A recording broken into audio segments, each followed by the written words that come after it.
네, 살아서나 죽어서나 우리의 유일한 위로는 무엇입니까? 1563년 독일에서 만들어진 하이델베르크 교리문답은 이렇게 대답을 합니다. 살아서나 죽어서나 나는 나의 것이 아니요 몸도 영혼도 나의 신실한 구주 예수 그리스도의 것입니다. 그리스도께서는 그의 보혈로 나의 모든 죄값을 완전히 치르고 나를 마귀의 모든 권세에서 해방하셨습니다.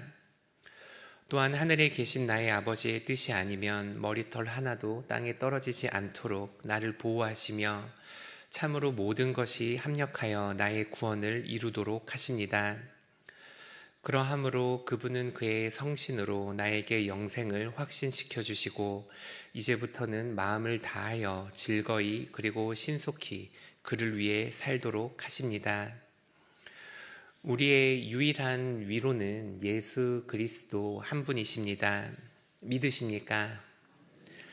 삶의 수많은 어려움과 고통 가운데 우리의 문제를 해결하시고 고난을 이기시게 하는 분은 오직 우리 주 예수 그리스도이십니다. 우리는 때로 나 스스로 내가 직면한 삶의 문제들을 극복하고 참된 평안을 얻을 수 있다 착각하지만 우리가 할 수 있는 일은 그저 눈앞에 벌어진 이 어려움을 잠시 유보하는 것 외에는 할 수 있는 것이 없습니다.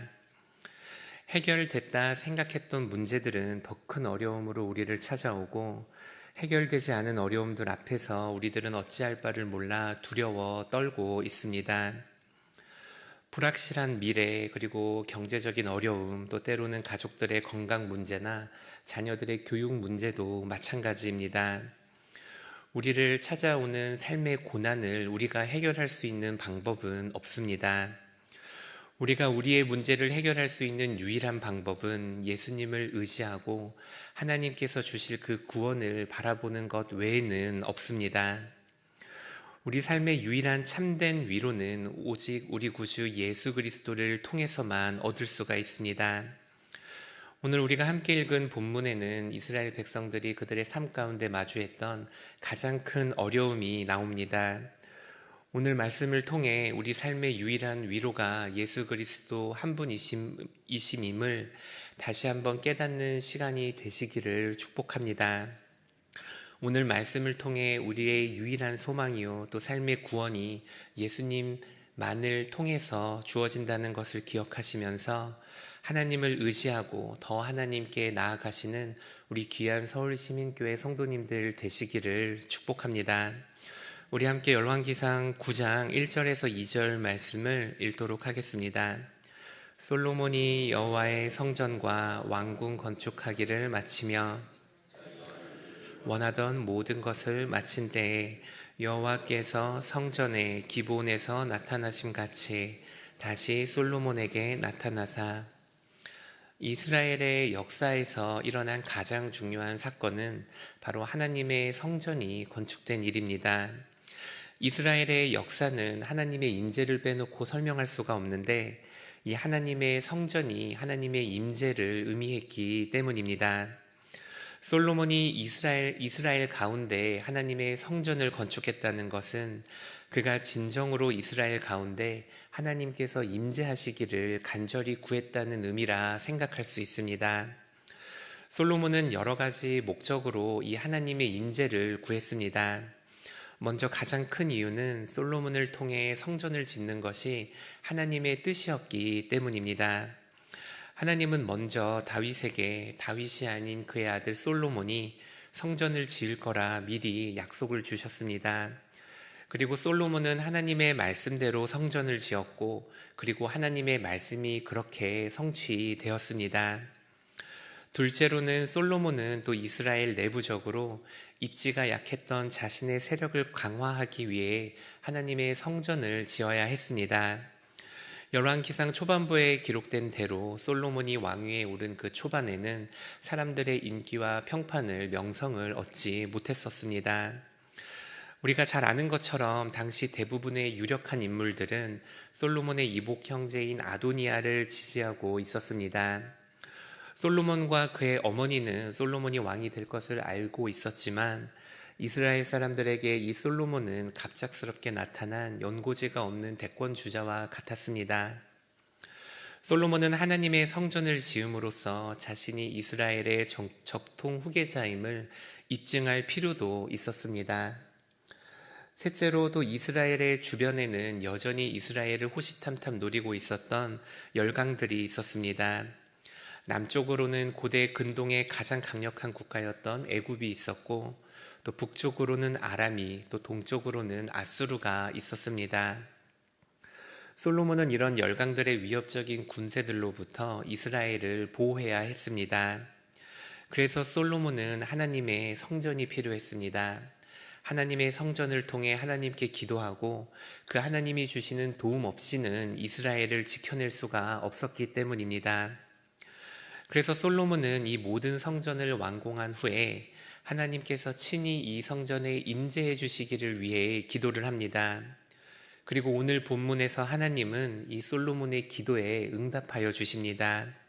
조금 길지만 우리 함께 3절에서 5절까지 말씀을 읽도록 하겠습니다.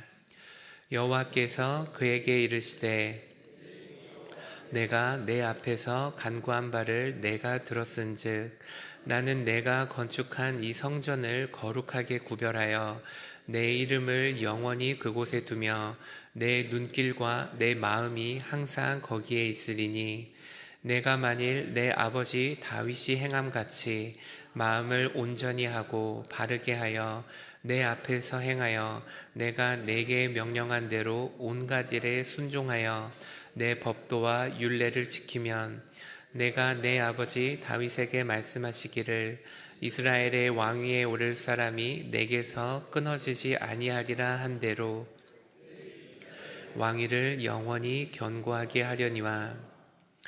하나님께서는 오늘 본문에서 당신의 임재를 간절히 원하는 솔로몬에게 이렇게 대답을 하십니다. 다윗의 아들 솔로몬아, 내가 너가 기도한 것을 들었다. 너가 기도한 대로 내가 이 성전에 임할 것이다. 하지만 너는 다만 마음을 다해 나의 계명을 지키라. 하나님께서는 솔로몬의 기도를 들으셨고 이스라엘 가운데 또 솔로몬의 그 성전 가운데 임재해 주실 것을 약속하셨습니다. 솔로몬과 이스라엘 백성들은 이 소식을 듣고 밝은 미래와 희망을 생각했을 것입니다. 그저 다윗이 했던 대로 하나님의 계명을 지키기만 하면 하나님께서 이스라엘을 지켜주실 것이고 죄로부터 그들을 구원하시고 또한 그들은 하나님의 백성이 되며 하나님은 이스라엘의 하나님이 되실 거라 생각했습니다. 솔로몬은 그 하나님의 기도를 듣고 그 기도가 응답되었다며 내심 기뻐했을 것입니다. 조금만 더 노력하면 하나님의 말씀에 순종만 하면 하나님의 언약이 성취되고 이스라엘은 영원한 하나님의 백성이 될 거라 생각했기 때문입니다. 하지만 하나님의 계명을 지킨다는 것은 쉬운 일이 아니었습니다. 하나님의 계명, 하나님의 말씀을 지킨다는 것은 표면적인 순종을 의미하는 것이 아니었기 때문입니다.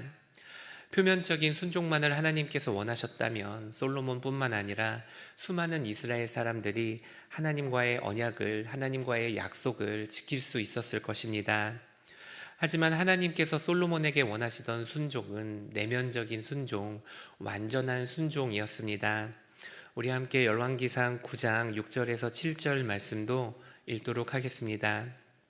만일 너희나 너희의 자손이 아주 돌아서서 나를 따르지 아니하며 내가 너희 앞에 둔 바의 계명과 법도를 지키지 아니하고 가서 다른 신을 섬겨 그것을 경배하면 내가 이스라엘을 내가 그들에게 준 땅에서 끊어버릴 것이요 내 이름을 위하여 내가 거룩하게 구별한 이 성전이라도 내 앞에서 던져버리리니 이스라엘은 모든 민족 가운데에서 속담거리와 이야기거리가 될 것이며. 하나님께서는 솔로몬이 하나님의 말씀을 지킨다면 이스라엘을 지켜주시고 솔로몬의 왕위도 영원히 보호해 주실 거라 약속하셨습니다. 하지만 문제는 솔로몬이 하나님과의 언약을 지킬 수 없었다는 것입니다. 게다가 더 큰 문제는 솔로몬이 하나님의 계명을 지키지 않으면 그저 계명을 지키지 않은 일로 끝나는 문제가 아니었다는 것입니다. 하나님은 이스라엘이 계명을 지키지 않으면 그들과의 관계까지도 완전히 끊어버리겠다 말씀하셨습니다. 하나님의 계명을 지키면 복을 주시고 하나님의 계명을 지키지 않으면 저주를 약속하셨는데 사람의 노력으로는 그 하나님과의 약속을 지킬 수가 없습니다. 하나님께서 솔로몬에게 요구하신 일은 우리의 힘으로는 이룰 수 없고 우리의 능력으로는 감당할 수 있는 일이 아니었습니다. 결국 솔로몬과 온 이스라엘이 하나님과의 그 언약 앞에서 경험할 수밖에 없었던 것은 자신의 무능력함과 자신의 연약함과 자신의 한계와 자신의 부족함을 경험하는 일 뿐이었습니다. 하나님의 그 언약 앞에서 이스라엘 백성이 할 수 있는 것은 단 하나도 없었기 때문입니다. 하지만 하나님께서는 사람이 할 수 없는 일을 하실 수 있으십니다. 하나님께서는 우리 가운데 당신의 독생자이신 예수님을 보내셨습니다. 그리고 예수님을 통해 사람이 할 수 없는 일을 대신 이루셨습니다. 예수님께서 우리를 대신하여 십자가를 지심으로 하나님과의 그 언약을 성취하신 것입니다. 그리고 예수님을 믿는 모든 이들에게 예수님의 의를 허락해 주십니다. 하나님께서 우리에게 요구하시는 계명과 말씀 앞에서 우리의 무능력함과 우리의 한계를 경험하는 일은 너무나 당연한 일입니다. 그 무능력과 한계의 상태가 바로 우리의 영혼이 처해 있는 현실이기 때문입니다. 하지만 우리가 우리의 한계를 경험하며 겸손해질 때야 비로소 우리를 승리로 인도하시는 예수님을 바라볼 수 있다는 사실을 기억하시기를 바랍니다. 사도 바울이 말한 대로 이 율법은 초등교사가 되어서 우리를 예수님께로, 그 예수님을 향한 믿음에게로 우리의 길을 인도해 줍니다. 그래서 예수 그리스도만이 우리의 삶의 참 소망이 되시고 우리의 참된 위로가 되시는 것입니다. 우리가 사실 그 한계와 연약함은 하나님의 계명 앞에서만 경험하는 것은 아닙니다. 세상을 살아가면서 우리의 매일의 삶에서 우리가 경험하는 고난들과 아픔들과 어려움들 앞에서 우리는 우리의 부족함과 한계를 경험합니다. 우리가 해결할 수 없는 문제들 앞에서, 그리고 반복되어 나타나는 그 어려움들 앞에 우리는 우리의 노력으로는 절대 해결할 수 없는 우리 삶의 연약함과 한계를 느끼게 됩니다. 하지만 이때에도 마찬가지로 우리가 반드시 기억해야 하는 것이 있습니다. 우리를 위로하시고 우리에게 이길 수 있는 힘을 주시는 분은 바로 예수님 한 분이라는 사실입니다. 우리는 오히려 한계를 경험하고 그 한계 앞에서 넘어지고 우리의 연약함을 느끼게 될 때 비로소 우리의 참된 능력이 되시는 예수님을 바라볼 수 있다는 사실을 명심해야 합니다. 사랑하는 우리 시민교회, 서울시민교회 성도 여러분, 오늘도 우리 삶의 무너진 자리 앞에서 낙심하시지 마시기 바랍니다. 그게 하나님의 계명이든 아니면 그게 우리 삶에 주어진 고난이든 하나님은 우리의 무능함과 연약함을 아시고 그 자리에 찾아오셔서 참된 위로를 주시며 우리를 회복시키시고 우리를 다시 시작하게 하시는 분이시기 때문입니다. 우리는 할 수 없지만 하나님께서는 하실 수 있으십니다.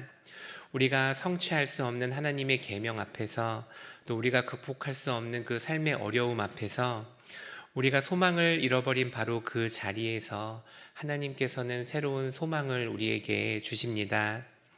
하나님의 계명을 지키는 일은 우리의 힘으로는 불가능한 일입니다. 그리고 우리에게 주어지는 삶의 고난들을 극복하는 일도 불가능한 것입니다. 하지만 예수님께서는 이미 그 언약을, 하나님의 언약을 이루셨고 우리를 대신하여 하나님과의 약속을 지키셨습니다.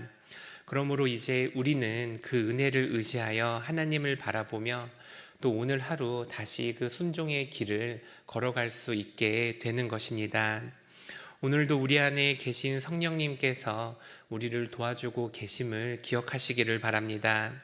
우리가 낙심한 자리에서, 우리가 넘어진 그 삶의 고난 앞에서 우리를 다시 일어나게 하시고 또 눈물의 자리에 위로를 주시며 우리의 무너진 믿음을 다시 세워주십니다. 그러함으로 어떤 상황 속에서도 예수님을 붙드시고 또 다시 한번 그 믿음으로 한 걸음 내디드시는 우리 귀한 우리 성도님들 되시기를 축복합니다. 주기도문으로 마치도록 하겠습니다. 하늘에 계신 우리 아버지, 아버지의 이름을 거룩하게 하시며 아버지의 나라가 오게 하시며 아버지의 뜻이 하늘에서와 같이 땅에서도 이루어지게 하소서. 오늘 우리에게 일용할 양식을 주시고 우리가 우리에게 잘못한 사람을 용서하여 준 것 같이 우리 죄를 용서하여 주시고 우리를 시험에 빠지지 않게 하시고 악에서 구하소서. 나라와 권능과 영광이 영원히 아버지의 것입니다. 아멘.